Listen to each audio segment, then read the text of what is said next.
अस्सलामुअलैकुम, welcome to San sports. आपको breaking news से आगाह करते चलें कि पाकिस्तान सुपर लीग सीज़न 6 के फाइनल में मुल्तान सुल्तान ने पेशावर ज़ल्मी को शिकस्त देकर टाइटल अपने नाम कर लिया। मुल्तान सुल्तान पाकिस्तान सुपर लीग 2021 की न्यू चैम्पियन टीम बन गई। खेले गए इस फाइनल मैच में पेशावर ज़ल्मी की टीम ने टॉस जीतकर पहले बॉलिंग का फैसला किया और मुल्तान सुल्तान को पहले बैटिंग करने की दावत दी, लेकिन मुल्तान सुल्तान के बैट्समैन छा गए और ज़ल्मी के बॉलरों को धूल चटा के रख दी।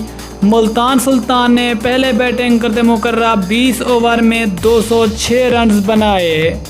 मुल्तान सुल्तान की तरफ से सुहेब मकसूद और राइली रसूल ने शानदार नेट सेंचुरियां स्कोर की, लेकिन जवाब में ज़ल्मी की टीम ये वाला हदफ अबूर ना कर सकी और ज़ल्मी को इस फाइनल मैच में इबरतनाक शिकस्त का सामना करना पड़ा, जिसके बाद मुल्तान सुल्तान पाकिस्तान सुपर लीग 2021 की न्यू चैम्पियन टीम बन गई।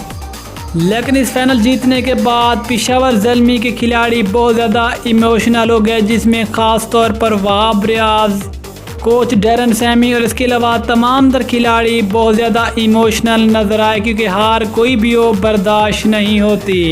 लेकिन फिर भी हार जीत गेम का हिस्सा होता है, चाहे जो भी जीत जाए आखिरकार ये वाली जीत पाकिस्तान की थी, क्योंकि तमाम तर टीमें पाकिस्तान की और जो भी टीम जीती है वो समझ लें पाकिस्तान की जीत थी।